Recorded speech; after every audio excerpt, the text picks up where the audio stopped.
ये है complete gaming monitor buying guide, जिसमें आपको वो सब बताने की कोशिश करूंगा जिससे आप अपने लिए एक सही मॉनिटर चूज कर पाओ। एंड अगर गेमिंग लैपटॉप लेने का सोच रहे हो ना, तब भी ये वीडियो देखो, क्योंकि words like VA, TN, IPS, refresh rate, response time सभी कुछ एक्सप्लेन करने वाला हूँ इस वीडियो में, सो दैट आपको समझने को तो बहुत मिलेगा। इजी चीजों से शुरू करते हैं, like screen size and resolution. ज्यादा डिटेल में नहीं बताऊंगा क्योंकि आप ऑलरेडी जानते हो एंड आपने डिसाइड कर लिया होगा यार कितने इंच का मॉनिटर लेना है। इसमें जो स्क्रीन साइज नापा जाता है ना, वो डायगनली नापा जाता है, जैसे कि 24 इंच, 27 इंच, 32 इंच। अब जितनी बड़ी स्क्रीन उतना ज्यादा स्पेस मिलेगा काम करने को एंड उतना ही इमर्सिव गेमिंग एक्सपीरियंस होगा। बट हाँ, आपको उतना ही दूर बैठना भी पड़ेगा। एक कैलकुलेटर का लिंक दे रहा हूं मैं, जो आपको बताएगा कि आपका मॉनिटर एंड आई के बीच कितना डिस्टेंस होना चाहिए, तो दैट आपकी आईज पे स्ट्रेन ना पड़े। बस अपना स्क्रीन साइज एंड रेजोल्यूशन डाल देना। रेजोल्यूशन जिनको नहीं पता, तो ये वही है जब हम बोलते हैं 1080p, 2K या फिर 4K। ये बेसिकली बताता है कि कितने पिक्सल्स है आपकी स्क्रीन में। जितने ज्यादा होंगे उतना अच्छा है, क्योंकि उतनी ही क्लियर इमेज आपको दिखेगी।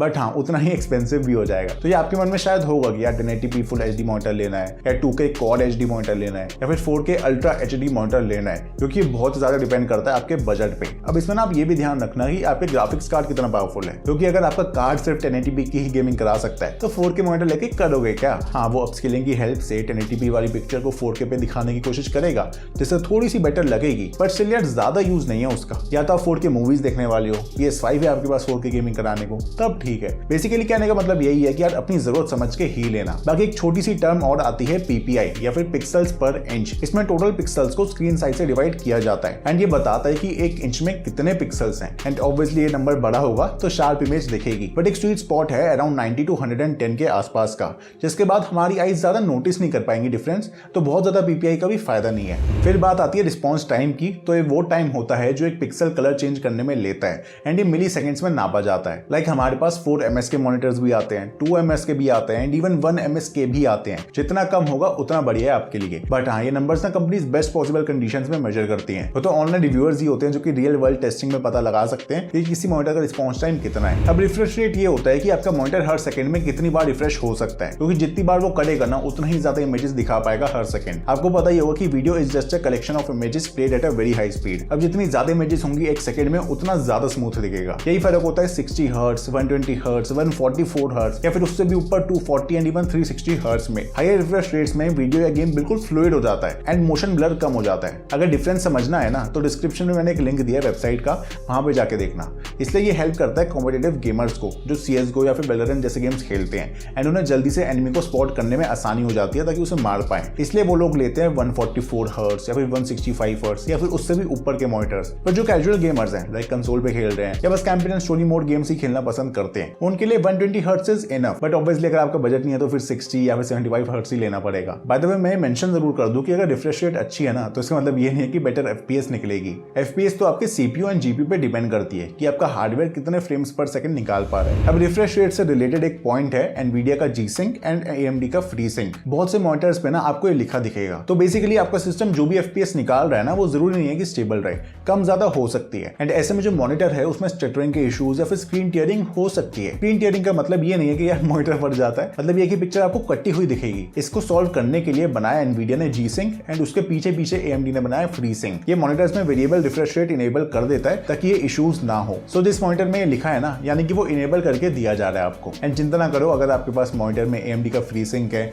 एंड GPU Nvidia का है, कुछ सिलेक्टेड कार्ड्स का क्रॉस सपोर्ट भी है। फिर एक कंफ्यूजन रहती है VA, IPS and TN panels में।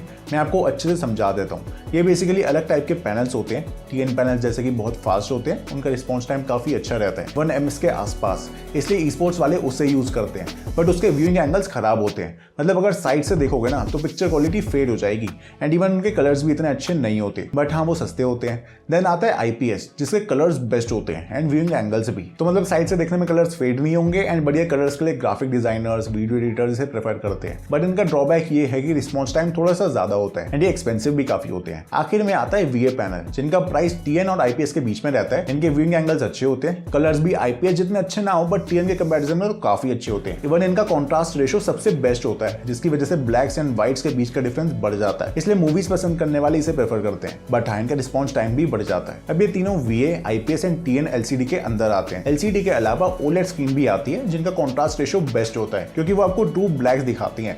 मतलब जहां ब्लैक होना चाहिए वहां ब्लैक ही दिखेगा, ग्रे नहीं दिखेगा, इसलिए मूवी वॉचिंग के लिए वो बेस्ट है, ऑब्वियसली अगर बजट अलाउ करे तो। अब पोर्ट्स एक ऐसा पॉइंट है जो बताना बहुत नेसेसरी भी नहीं है, क्योंकि हर कंपनी वो सब पोर्ट्स तो देगी ही जो आपको चाहिए। तो शॉर्ट में बता देता हूं आपको कि ज्यादातर मॉडर्न मॉनिटर्स में आपको HDMI एंड डिस्प्ले पोर्ट्स मिलेंगे। इन दोनों से ही ऑडियो एंड वीडियो भेजी जा सकती है, और इसमें जो HDMI है वो कंसोल्स के साथ भी यूज हो जाता है। कुछ पुराने मॉनिटर्स में आपको VGA पोर्ट भी देखने को मिल सकता है। फिर आजकल USB पोर्ट्स भी मिलने लग गए हैं, जिनमें आपका कीबोर्ड या फिर माउस कनेक्ट हो जाता है, या even Type-C and Thunderbolt ports भी आते हैं। और इसके अलावा ऑडियो जैक्स होते हैं हेडफोन वगैरह कनेक्ट करने के लिए। फिर थोड़ा सा आप ना मॉनिटर का माउंट भी देख लेना कि मतलब स्टैंड कैसा है। जैसे कुछ मॉनिटर में स्टैंड बिल्कुल भी एडजस्ट नहीं हो सकता, बस टिल्ट हो जाए बड़ी बात है। पर कुछ मॉनिटर्स में ऐसा स्टैंड आता है कि मॉनिटर की हाइट भी एडजस्ट कर लो, आप रोटेट भी कर लो, आगे पीछे भी हो जाता है, जिससे आपको यकीनन हेल्प मिलेगी। इवन कुछ तो टेबल से अटैच हो जाते हैं ताकि आपकी स्पेस बच जाए। वैसे ये सब के लिए अलग से मॉनिटर आर्म भी बाय किया जा सकता है, जिसका मैंने रिव्यू भी किया था। बट अगर स्टैंड ही वैसा मिल जाए तो फिर बेस्ट है। फिर कलर एक इंपॉर्टेंट चीज है जो कि मैटर करती है, एंड इसको मेजर करने के लिए काफी कुछ है, like colour gamete, contrast ratio, brightness etcetera. Contrast ratio बताती है कि ब्लैक्स एंड व्हाइट्स के बीच कितना डिफरेंस होगा, एंड ये जितना ज्यादा हो उतना बढ़िया है। यूजुअली 1000:1 वाली सही रहती है, बट हाँ VA पैनल्स की तो 3000:1 भी चली जाती है। फिर ब्राइटनेस मेजर की जाती है नेट्स में,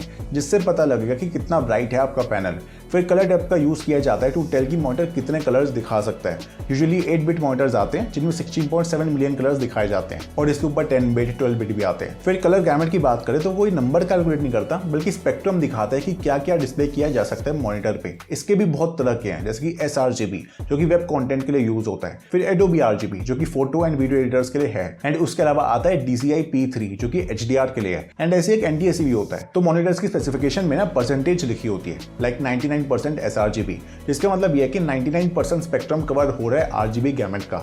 अब कुछ बजट लैपटॉप्स में 45% NTSC लिखा होता है, तो वो ठीक ठाक है गेमिंग के लिए, बट डिजाइनिंग वगैरह के लिए अगर आपको 72% NTSC मिल जाए ना तो बढ़िया है। फिर कुछ में HDR भी होता है, मतलब कि कॉन्ट्रास्ट काफी हाई रहने वाला है, एंड आप डार्क गेम्स में भी चीजों को इजीली डिस्टिंग्विश कर पाओगे। फिर बात आती है कर्व्ड मॉनिटर्स की। तो हाँ, अगर आप 30 इंच से बड़ा मॉनिटर ले रहे हो देन कर्व्ड ले लो, क्योंकि उससे क्या होगा कि आप मॉनिटर की एजेस भी इजीली देख पाओगे, आपके व्यू में आ जाएंगी, एंड आप इमर्ज फील करोगे। And best curved monitors ultra wide भी होते हैं, मतलब उनका एस्पेक्ट रेशियो 21:9 या फिर 32:9 होगा, कि आपको सिनेमैटिक एक्सपीरियंस भी देते हैं। अब इनकी रेटिंग में ना आपको लिखा दिखेगा 1800R या फिर 3000R।